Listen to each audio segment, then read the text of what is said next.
안녕하십니까, 오토미노입니다. 부동산을 하다 보면 참 여러 가지 경우를 보게 되는데요. 주로 파시는 분들은 어떻게 하면 제 값을 받을까 아니면 더 받을까 많이 받고 싶죠. 그런데 또 반대로 사시는 분들은 어떻게 하면 좀 싸게 사볼까, 가치보다 좀 더 싸게 사서 나중에 본인에게 또 어떻게 보면 이익이 생길까 하는 것들을 많이 고민하게 되시는데요. 그러다 보니까 이제 그런 부분들을 사실 많이 채워주는 것들이 그 지역이 얼마만큼 앞으로 발전할 것이냐, 또 호재가 있느냐, 뭐 이런 부분들이 사실 많이 좀 그 갭을 메우고 있는 것 같더라고요. 그러다 보니까 같이 이제 하시는 여사장님께서 많이 느끼시는 게, 아파트 사러 오시면서 걸포동에 그러면 어떤 좋은 것들이 있느냐고, 호재가 있느냐고 많이 이렇게 물으시더라고요. 그러실 때마다 이제 저보고 좀 설명을 좀 해달라고 하시는데, 걸포동에 이제 호재가 뭐 이것저것 많이 있습니다. 근데 제가 그렇게 하나씩 말을 하다 보니까 이런 것들도 이제 하나씩 좀 이렇게 정리를 해두면 좋겠다 싶어가지고 오늘 좀 간단히 정리해서 다른 분들 보시는데 도움이 되고자 한번 정리를 해보도록 하겠습니다. 걸포동은 보시는 것처럼 이 빨간색, 그 주황색 지금 보시면은 요 범위 안에가 지금 걸포동입니다. 지금 걸포동에 이렇게 쭉 보시면 걸포 북변역부터 고양시 연결되는 이 구간까지가 지금 걸포동인데요. 안에 꼭 저기 있는 것들은 지금 보시면 한강 시내폴리스가 고천부터 해서 걸포동까지, 그 다음에 안에는 테크노밸리 있고요. 걸포동 서쪽에는 걸포 4지구, 그 다음에 남측에 변 재개발지구, 이렇게 제가 좀 표시를 해놨는데요. 전체적으로 이 안에 제가 오늘 말씀드릴 거는 한 9가지 정도의 걸포동에 있는 호재라고 하면 호재고, 앞으로 향후에 있을 이벤트들, 이런 부분들을 제가 좀 정리를 해놨습니다. 먼저 말씀드릴 거는 한강 시내폴리스, 그 다음에 테크노밸리, 이 두 개는 산업단지 부분이 되겠습니다. 그리고 북변 재개발 있고요. 그 다음에 도시개발하는 걸포 4지구, 그 다음에 철도로서는 인천 지하철 2호선 고양 연장과 GTX-A, 이 부분은 고양시이기도 한데 인천 지하철 2호선과 연결해서 같이 보시면 좋을 것 같고요. 그 다음에 북변역에 복합 환승센터 가기 계획이 또 있습니다. 그리고 한강변에 철책 제거하고 또 어떤 관계가 있는지, 그리고 일산과 연결되는 일산대교 무료화, 이 부분에 대해서 간단히 말씀을 좀 드리겠습니다. 먼저 김포 한강 시내폴리스 일반 산업단지라고 하는 어떤 산업단지 계획인데요. 보시는 것처럼 산업단지가 고촌 향산리 쪽에서부터 걸포동까지 연결되는 110만 제곱미터의 산업단지입니다. 이 산업단지도 보시면은 SPC 사업이라 가지고 지금 김포도시공사가 20% 정도의 지분을 가지고 사업을 추진하고 있습니다. 이 사업도 사실은 2008년부터 시작했기 때문에 굉장히 오래된 사업이긴 한데, 지금 보시는 것처럼 이미 펜스까지 다 치고 터파기 공사라든가 이거 기초 공사를 하고 있기 때문에 앞으로는 빨리 진행될 걸로 예상이 되고 있습니다. 지금 시내폴리스 안에는 보시는 것처럼 산업단지이기 때문에 50% 이상을 산업용지로 해야 됩니다. 물론 이제 분양시설이 50%지만은요. 지금 한강이 이렇게 있죠. 소감도 보면 한강도에 접한 이 부분들이 결국 한강변에 접한 이 부분이 되겠는데요. 보시는 것처럼 상업, 주상복합, 주거, 그 다음에 공공시설, 이런 부분들을 한강변 쪽으로 쭉 배치를 했습니다. 그리고 뒤쪽으로 보시는 것처럼 이 부분이 이제 산업시설 용지인데, 산업시설 용지는 전체적으로 저층으로 지금 계획이 되어 있는 것들을 여러분들이 보실 수가 있을 겁니다. 향후 한강 시내폴리스가 형성이 되면 상당히 또 다른 경관 형성이 될 것으로 기대가 되고 있습니다. 이게 지금 어떻게 진행되고 있는지 이제 이런 부분들 신문에서 좀 간단히 좀 봐봤는데요. 일단은 한강 시내폴리스가 이렇게 길게 장기간 이어졌던 그 이유 중에 여러 가지가 있는데, 가장 크게 보면 농림부 협의를 하면서 농지를 어떻게 할 것이냐 하는 부분하고, 산업단지 안에 있는 어떤 공장 이주, 그 다음에 뭐 생활대책용지, 이런 부분들 때문에 사실은 조금 시간이 걸렸었습니다. 일단 농림부 협의 부분에서는 그 농지 부분을 제외하고 가는 걸로 진행을 이미 합의를 보고 사업계획을 변경을 했기 때문에 이제는 문제는 해소가 되었고, 그 다음에 이주산단 뭐 조성계획 이런 부분들도 결국은 산업단지 안에서 해결을 하기로 했기 때문에 앞으로는 사업 진행이 빨라질 것으로 기대가 되고 있습니다.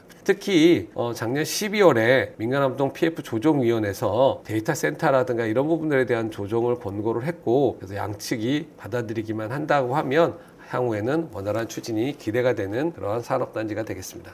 다음으로 똑같은 산업단지이긴 합니다만 조금 다른 김포 테크노밸리 산업단지입니다. 김포 테크노밸리는 말씀드렸던 것처럼 시내폴리스하고 보다 좀 더 서쪽에 있는 건데요. 면적은 아까 110만이었지만 여기는 26만, 약 8만 평 정도밖에 되지는 않습니다. 하지만 도시형 첨단 산업단지이기 때문에 굴뚝산업하고 좀 다르. 물론 아까 시내폴리스도 그렇게 뭐 굴뚝산업이라든가 공해 뭐 이런 용도가 들어오지는 않고 거의 도시형으로 들어오긴 되긴 하겠지만 여기는 좀 더 도시 첨단 산업 단지이기 때문에 그런 부분들은 좀 더 이렇게 지식산업센터라든가 사무실, 뭐 연구실 이런 위주로 많이 들어올 걸로 사실 예상이 되고 있고요. 여기에도 마찬가지로 김포도시공사가 50%, 50.1%를 가지고 사업에 참여하고 있습니다. 토지이용 계획을 좀 잠깐 보시면은요, 당초에는 사실 공동주택이 요만큼 이렇게 계획이 돼 있었고 나머지는 다 지금 보시는 것처럼 이게 산업형으로 지금 돼 있었습니다. 근데 작년 그러니까 9월에 이제 지금 보시면은 작년에 이제 산업단지 계획 승인을 신청을 했는데 거기에서는 주거를 한 이 정도까지 더 늘렸다고, 사실은 이제 정확하게 토지이용 계획이 나온 건 아닌데 이렇게 해서 협의를 진행하고 있다라고 얘기를 듣고 있습니다. 그러다 보니까 신문 기사도 사실은 이렇게 긍정적으로 나오지는 않고 있는데요. 사실은 보면 여기가 전체가 지금 농업진흥구역인데 여기에서 지금 사업성 때문에 주택 용지를 더 추가를 해가지고 지금 협의를 진행하고 있다라고 해서 조금 먹구름이다라고 얘기를 하고 있는데, 뭐 실제적으로 이 안에 사실은 이제 들어오려고 하는 것들을 보시면은 대한항공이라든가 여러 가지 산업 어떤 수요라든가 이런 부분들이 이미 의향서를 제출하면서 확인이 된 부분들이 있어서 아무래도 이런 부분들 토지이용 계획에 대한 얘기가 어느 정도 정리만 되면 아마 속도는 상당히 빨라질 것으로 예상을 하고 있고, 사실 아까도 말씀드렸던 그 민간합동 PF 조정위원회 김포 테크노밸리도 포함이 돼 있었는데 이 부분은 아마도 양측 간의 어떤 이견이 좀 커서 이번엔 조정이 되지 않은 것 같습니다. 근데 조만간 조정이 돼서 진행이 될 것으로 이 사업도 사실 예상이 되는 그런 부분이 되겠습니다. 정상적으로 진행이 되면 27년까지 사업을 할 예정인데 요거는 아무래도 지금 상황을 봐서는 한 1, 2년 정도는 더 딜레이 될 수 있지 않을까 하는 생각도 좀 해봅니다.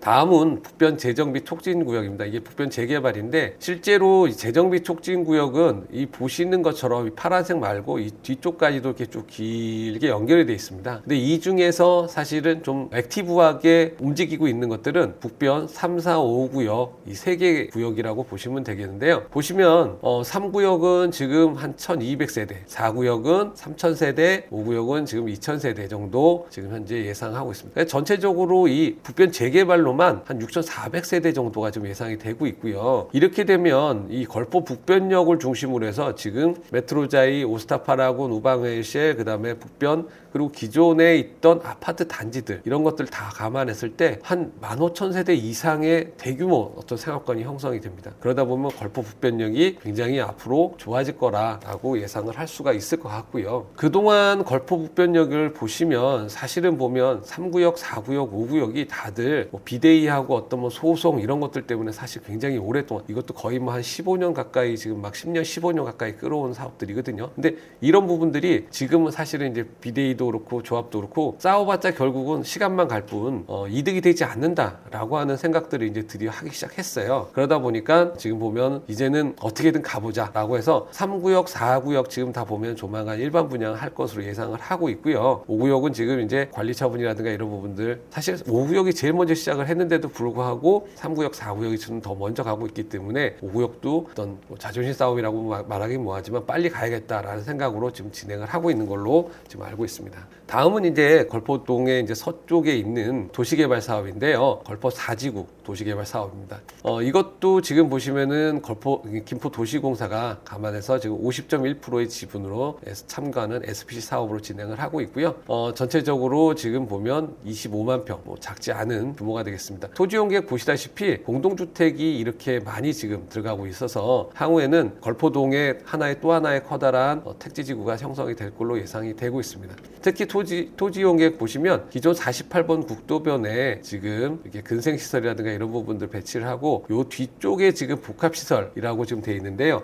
이 복합시설에 지금 많이들 알고 있는 스타필드하고 MOU를 맺었다라고 하는 신문기사들이 지금 나와 있는 그런 지역이 되겠습니다. 걸포 4지구는 지금 뭐 신문들 이렇게 보시면 뭐 심의도 통과했고 사업 시행을 위한 자금 조달에도 성공했고 뭐 이런 부분들이기 때문에 뭐 진행은 어렵지 않게 잘 진행되지 않을까 생각을 하고요. 특히 앞서서 얘기했던 뭐 초대형 뭐 복합 쇼핑 시설이라고 하는 이런 부분들에서 신세계 프로퍼티 했다고 하는 겁니다. 그리고 뭐 스타필드라고 사실은 이제 뭐 얘기는 많이 나오고 있는데 이게 스타필드가 될지 아니면 스타시티가 될지 뭐 어떤 게 될지는 뭐 향후에 어떤 상황을 두고 지켜봐야겠지만, 일단은 김포시가 인구 50만을 넘어서서 이런 부분에 대한 충분한 니즈와 수요가 있을 거라고 생각을 하기 때문에 이 사업도 원활하게 진행이 될 걸로 예상이 되고 있습니다.